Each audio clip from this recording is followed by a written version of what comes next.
Hello అండి, అందరూ ఎలా ఉన్నారు? బాగున్నారా? ఈరోజు రెసిపీ వచ్చేసి పొటాటో ఫింగర్స్ అండి. ఈ పొటాటో ఫింగర్స్ చేసుకోవడానికి 2 బంగాళదుంపలు మెత్తగా ఉడకబెట్టుకొని పొట్టు తీసేసుకొని కొంచెం వెడల్పుగా ఉన్న గిన్నెలో వేసుకొని చిదుముకోవాలండి. చిదుముకున్న వాటిల్లో 2 స్పూన్ల బొంబాయి రవ్వ వేసుకోవాలి, 1 స్పూన్ క్యారెట్ తురుము, కొంచెం ఒక పచ్చిమిరపకాయ, ఒక ఉల్లిపాయ సన్నగా కట్ చేసుకుని వేసుకోవాలి, 1 స్పూన్ జీలకర్ర, 1 స్పూన్ కారం వేసుకోవాలి, కరివేపాకు, కొత్తిమీరకు సన్నగా తురుముకోవాలండి. సన్నగా తురుముకున్న వాటిని వేసుకొని చేత్తో కలుపుకోవాలి. చేత్తో కలుపుకుంటేనే అదంతా కలిసిపోతుందండి. రుచికి సరిపడంత సాల్ట్ వేసుకోవాలండి. నేనైతే 1½ స్పూన్ వేసుకుంటున్నాను. 1½ స్పూన్ సాల్ట్ వేసుకున్న తర్వాత 1 కప్పు వరిపిండి వేసుకోవాలండి. ఈ వరిపిండి వేసుకొని కొంచెం కొంచెంగా నీళ్లు చల్లుకుంటూ మెత్తగా కలుపుకోవాలండి. పొటాటో మెత్తగా ఉడికింది కాబట్టి కొంచెం జాగ్రత్తగా నీళ్ళు చూసుకుంటా కలుపుకోండి, లేకపోతే జారుగా అయిపోయిందంటే మళ్ళీ నీట్గా రావండి. ఒక ప్లేట్ ఆయిల్ రాసుకొని కలుపుకున్న ముద్దనంతా ఈ ప్లేట్ మీద పెట్టుకొని చేత్తోనే కొంచెం చపాతీలాగా మందంగా ఒత్తుకోవాలండి. చపాతీలా కాకుండా కొంచెం మందంగా ఒత్తుకోవాలి.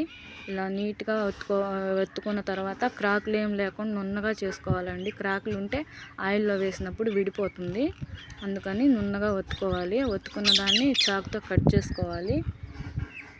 మనకి ఏ సైజులో కావాలంటే ఆ సైజులో చాకుతో కట్ చేసుకోవాలండి. కట్ చేసుకొని చేతికి ఆయిల్ రాసుకొని కట్ చేసుకున్న వాటిని నీట్గా చేతిలోకి తీసుకొని చిన్నగా ఒక్కోటి క్రాకులు ఏం లేకుండా నున్నగా ఉండేటట్టుగా చూసుకుంటూ ఒత్తుకోవాలండి. ఒత్తేసుకొని ప్లేట్లో పెట్టేసుకోవాలి. ప్లేట్లో పెట్టుకున్న తర్వాత డీప్ ఫ్రైకి సరిపడా ఆయిల్ తీసుకొని పొయ్యి మీద పెట్టుకోవాలండి. ఈలోపు ఇదంతా వేడైపోతూ ఉంటుంది. వేడైన తర్వాత పొయ్యి మీడియం ఫ్లేమ్లోకి పెట్టుకోవాలండి. హైలో ఉంటే బొంబాయి రవ్వ వేసాం కాబట్టి త్వరగా ఎర్రగా వచ్చేస్తే లోపలంతా పచ్చిగా ఉంటుంది. అలా ఉండకుండా నీట్గా వేగాలంటే మంట మీడియం ఫ్లేమ్లో పెట్టుకోవాలండి.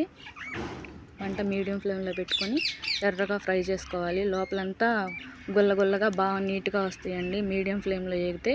అలా వేపుకున్న వాటిని ప్లేట్లోకి తీసుకోవాలి. ఇంకా కొన్ని ఉన్నాయి, అవి కూడా ఆయిల్ వేసి ఫ్రై చేసేసుకుందాం. ఈ ఫ్రై అయిన వాటిని గిన్నెలోకి తీసేసుకోవాలి.